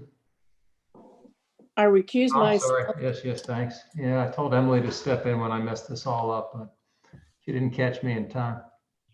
Ms. Davis-Vaught. Aye. Dr. Duran. Aye. Ms. Holton. Aye. Dr. Mann. Aye. Dr. Paxton. Aye. And Dr. Wilson. Aye, and Mr. Gecker, actually, that was Dr. Paxton who seconded. Oh, I'm sorry. It showed up on the screen as if you were speaking.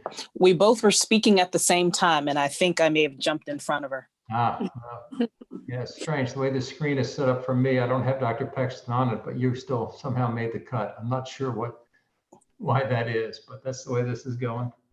Okay, well, perfect. Thank you, Dr. Paxton. And I voted yes. And so that one carries.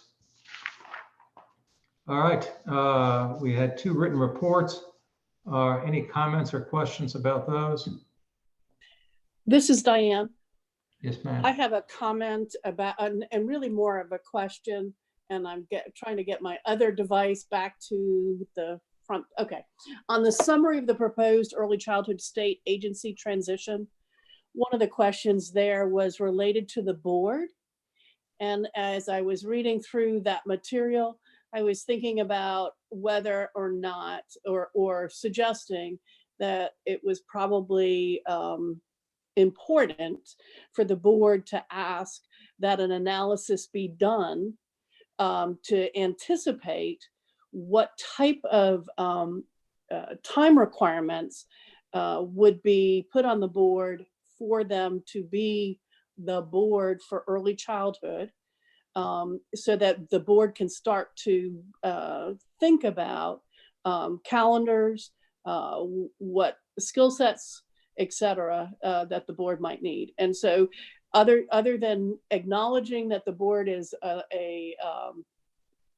comprised of very intelligent people, and we now actually have a member on the board who has expertise in this area, I think we need to do a bit more analysis than that, and just would like to highlight that. Yeah, I think that's a fair comment. Anybody else? Yes, I'd like to chime in also on that same item to just suggest that recognizing we're working in this altered environment, but that it would be lovely for us to get an update on that soon. I confess to not having read the General Assembly update as closely as I should have, but I don't know where we actually landed in the final analysis in the Assembly on the early childhood plans, whether the budget unallocations, budget freeze affected the plans in any way. And I'd just love to hear an update on where we are, not today, but at perhaps we can do it at the June meeting. If we can have a presentation on where we are and next steps, and what do we need to do to start preparing along the lines of what Diane was suggesting. And Mr. Gecker, I can give the 30-second version now with a promise for a longer later if you would like. Sure, that'd be helpful, James. So Ms. Holton, the the transition of the early childhood and specifically the block grant, which is the big funding stream there, was approved. The primary unallotment was related to supplemental funds and the way that we were going to pay out costs related to VPI. That was unallotted, but the rest of the broader transition, the existing slots for VPI plus everything else remains in the plans and the required reporting to the General Assembly and everything else. And so the early childhood transition plan that you see here in the written reports remains, and we'll come back with more detail in the future. Great, thank you. Okay, any other commentary?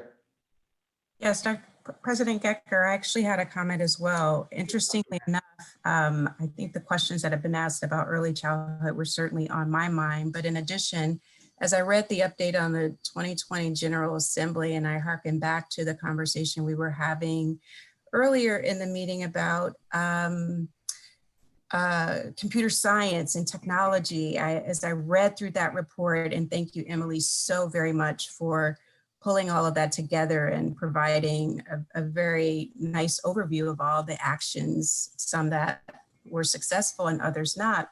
It was very interesting to read in the sense that I couldn't help but wonder, where are the guardrails with regard to some things? Because you feel, I mean, I was so excited with the revision of the health standards because they actually did do a very good job of incorporating attention to social, emotional, mental health and wellness.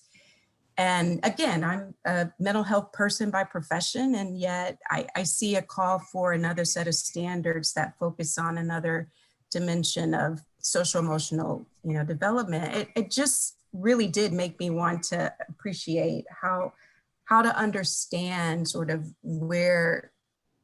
how code is set on the General Assembly side, the role of the board.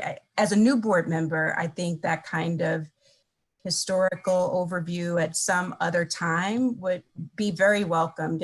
It certainly will help me situate what I see as just a voluminous ask upon our systems to constantly be doing more with less, and children being compromised in the midst of it. So I just offer that comment as something to come back to at some point.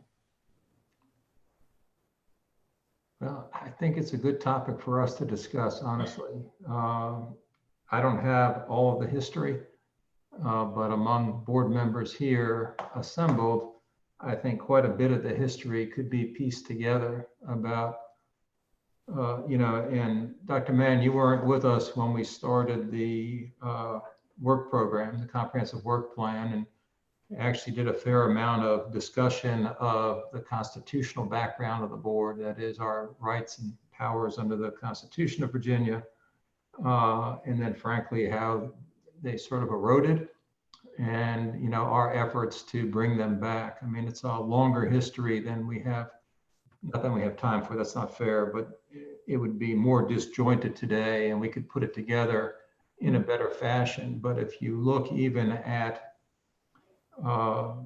sort of our influence over the standards of quality, it sort of tracks, I think, the legislative action with regard to education in the Commonwealth. And as our advice waned, as our as a body historically waned, 20 plus years ago, the Assembly filled that void, and that void has not been given back.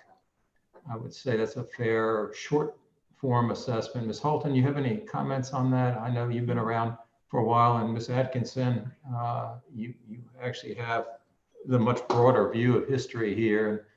I would appreciate some comments if you have them. I'm not putting you on the spot to do it, but if you wouldn't mind, because this is, again, Dr. Mann, one of the things I talked about and we talked about, a couple of years ago was how do we restore the board to the position of being the preeminent education policy body in the Commonwealth, and move, respectfully, we can't move them, but to thereby allow the Assembly to step back a little bit and let some of the broader themes of education be hashed out here first before they become code.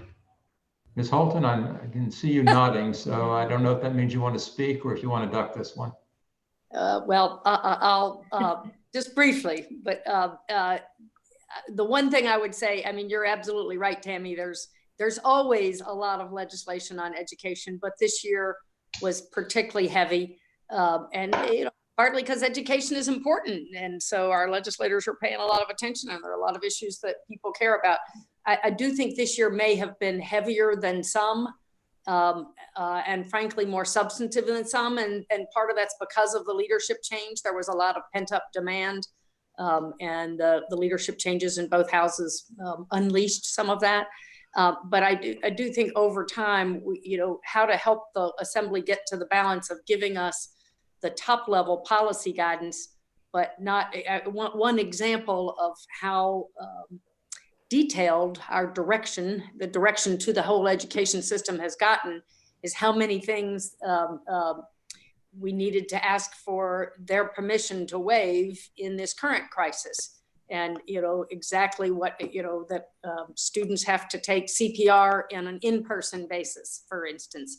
And that's not in code, that's not in regulation or guidance, that's actually in code. And so the Assembly had to act in this emergency way to authorize James to seek waivers of some of those many provisions. And so maybe there's an opportunity for us to have a discussion amongst ourselves and then meet with legislators and help them understand our perspective on how we appreciate their guidance at the top level, but it's gotten awfully prescriptive, and not just to us, but then it trickles down absolutely, as you say, absolutely to the teacher in the classroom. Even what we discussed earlier about the standards, for instance. And I understand because I've been there, I was one of the folks who helped push through, I think, the requirement for, if I remember correctly, for the computer science standards. And should we have thought then, well, shouldn't we just alter these prior computer technology standards to broaden to include? But no, that's not the way we did it. And so things just get added. Never does anything get taken away. Thank you, Ms. Holton. Ms. Atkinson, you have anything to add? Well, I will say one of the things I observed more than anything else this time reading through the materials that Emily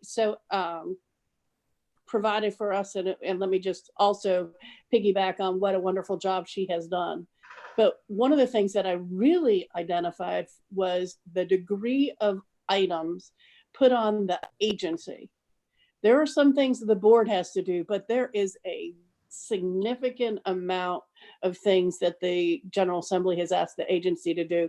And as I was reading through those, I was beginning to worry about the capacity of the agency to do all of that. I think one of the things that I worry about as I think about it is oftentimes pieces of legislation come through because of a particular instance in a particular jurisdiction.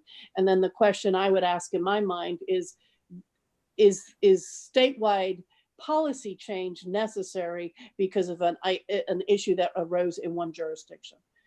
But the other aspect of it is really to determine whether the General Assembly really has a idea of the larger picture of where we need to go with our students. And I feel like there's a lot of piecemeal work, and sometimes piecemeal work doesn't do a good job of putting those pieces into the big picture. And so, looking at the numbers that have come through, and I was, very involved in it 20 years ago, it is significantly many more pieces. And I'll give an example of one item. We have an item in there that passed asking us to redo guidelines for work-based learning. We just passed those guidelines. I don't understand why we need to do new ones. We just did a set of guidelines, and I thought the guidelines that we just put together were very comprehensive. And so anyways, I'm probably articulating things that many other people share. Yeah.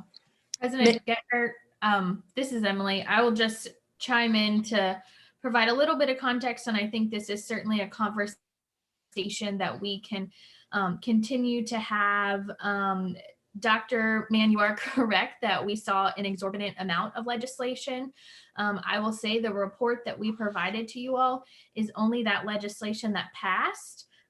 There was significantly more legislation that was not passed.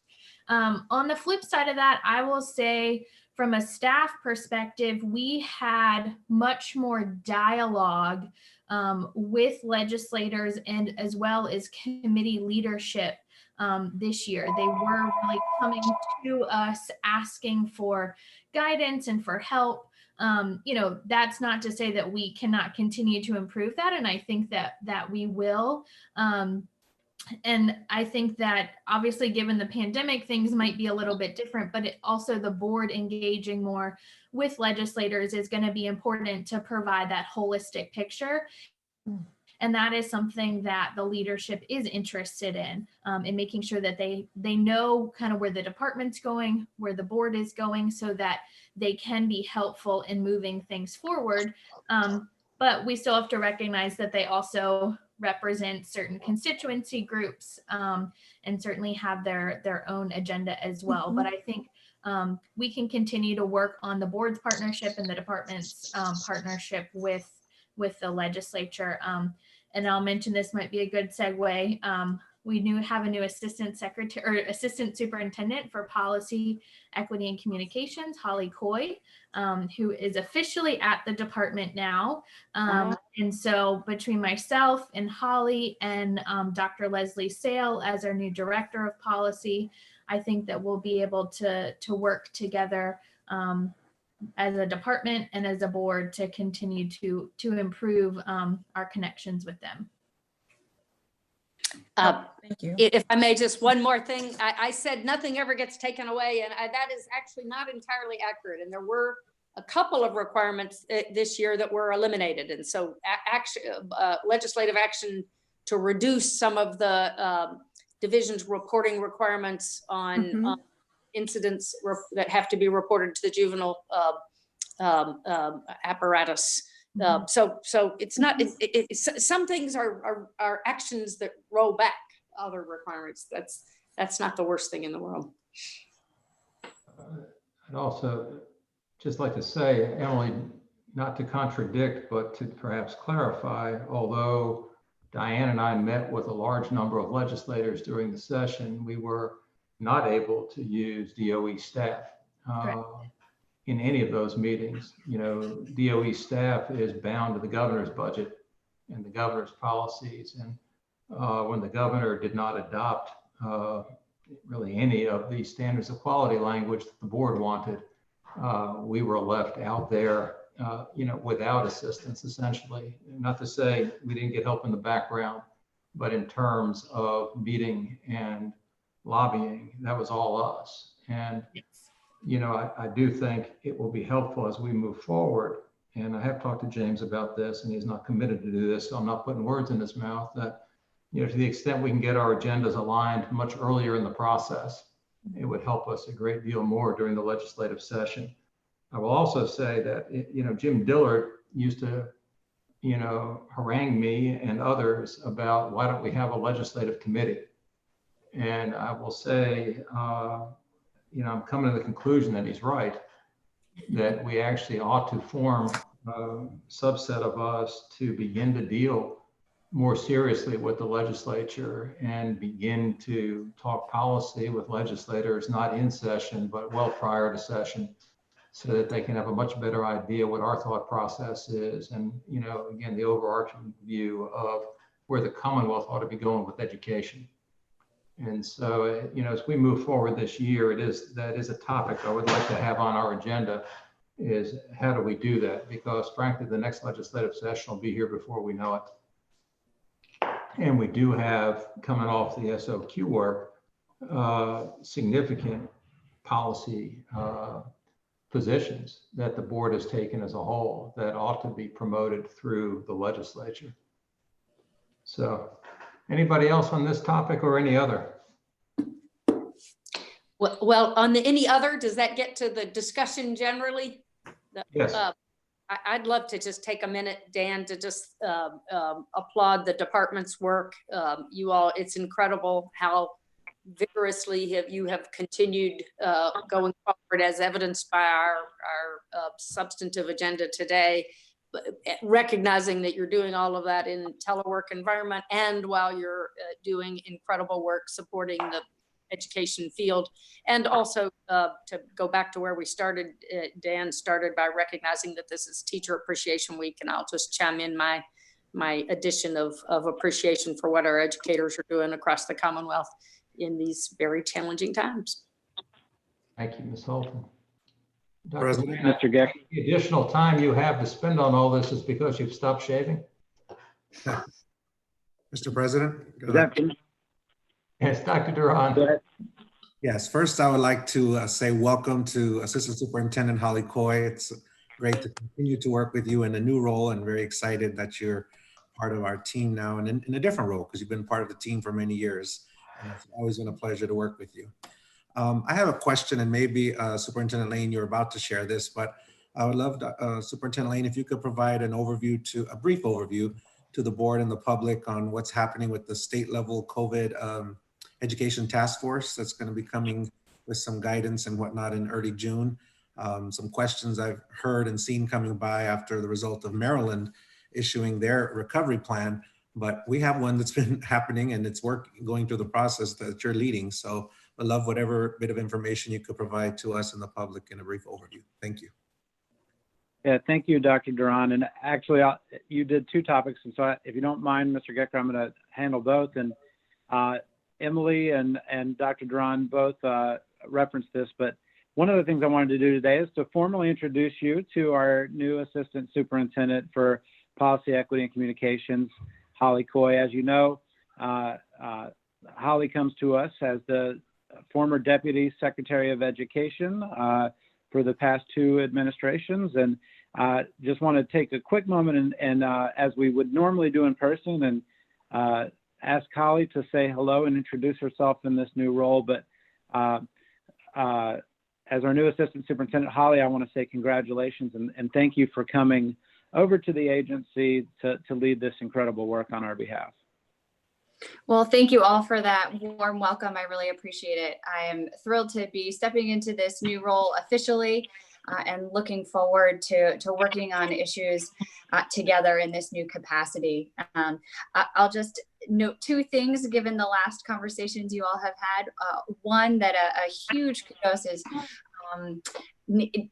appropriate for Emily and Leslie and their teams through this session. They just did an incredible amount of work in a really high quality way. And so just want to thank them for all of that work during session.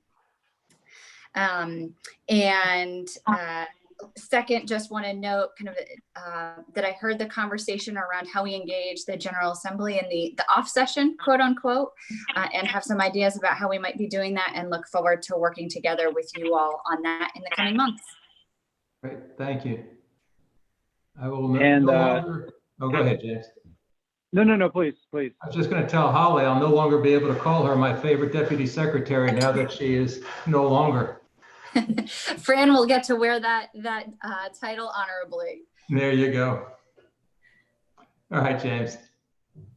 Yeah, and I'll just wrap that up by also echoing Holly's thank you to Emily, Leslie, and the entire policy team. What an incredible job they did during the session. Board members may not know, but we write a fiscal impact and an administrative impact on every single education bill, whether it passes or not. And those are done on a very tight timeline. And then once we have governor's positions, that team takes the lead on advocating for the governor's position in the General Assembly, and they just did really incredible work. But transitioning, Dr. Duran, to your question, there's so much going on in the COVID-19 response. I'll be remiss to say that I'm going to share everything, but in specifically, Virginia, as you know, was the second state in the nation. The Commonwealth was the second state in the nation to close schools for the rest of the academic term. And so our initial work, which you've been briefed on in writing, has been was primarily focused on responding to the crisis and putting in guidance to get us to the end of the year. And you discussed that at length in your last board meeting. Following your last board meeting, the department turned our efforts from being responsive to the crisis to beginning to think about how we will recover from the crisis. So we immediately launched a recovery task force, which two of our board members are on the recovery task force. And they are tasked with essentially thinking not about when schools will reopen, but how they should reopen and what will be needed to support students, teachers, and families through that process. As a part of that task force, there is a subcommittee of that task force that's just focused on reopening. And essentially the final decisions about reopening and when will be made by the governor. So we anticipate that within the next few weeks, the initial reports from both of those, that the subgroup and the larger task force will be issued. We'll take that to the governor and the health professionals to make sure it aligns to the data and safety protocols that they find are appropriate, and then we'll issue that report to the public. While that is going on, we also have a task force just thinking about accreditation, which Diane Atkinson sits on.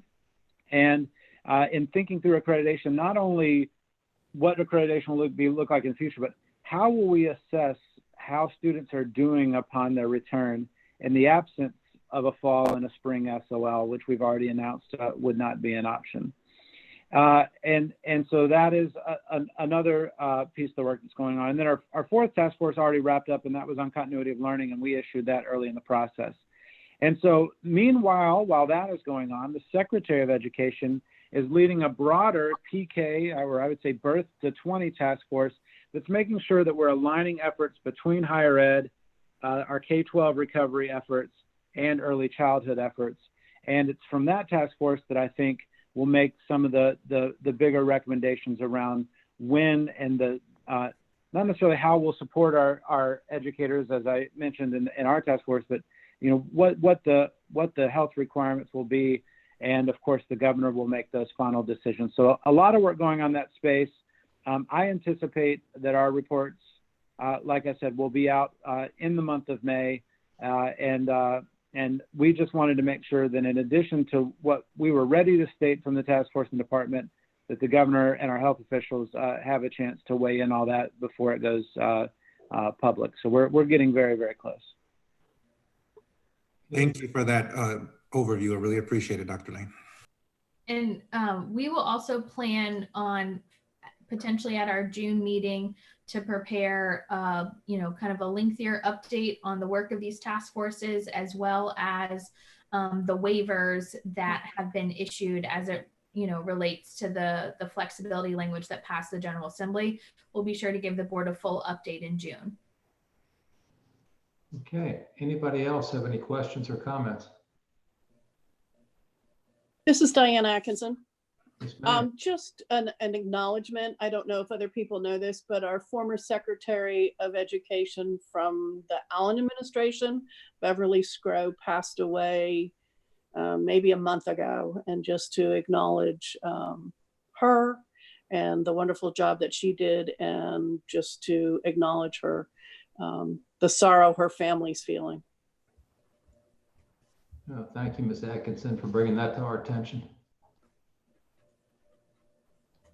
Is there anybody else? If not, let me thank Emily and staff. As always, this came off relatively, I think, flawlessly, except for my asking Diane to vote on a matter sheet recused. And with that small non-technological glitch, we really appreciate it. Emily has been working, I know, very, very hard on not only this, but on the task forces and everything else. And I'm not quite sure how she's finding the time to keep this all moving, but fortunately for us, she is, and we're very appreciative. As always, thankful to Susan Williams for being with us from the AG's office, making sure that this works. This is clearly not our preferred way of meeting, but given the times we're in, it may be the only way for a while. I appreciate everybody doing the work in advance so that we can move through these meetings in such a high quality fashion. With that, if there is nothing else, I think the plan is to have a meeting in June, and look forward to seeing you all then, if not before. So stay safe, and we are adjourned. Thank you. Thank you, Dan. Thank you. Thank Be safe, everybody. you. Thank you. Bye, everyone. Stay healthy. Bye, all. Bye. Bye, all. Bye, everybody. Bye-bye.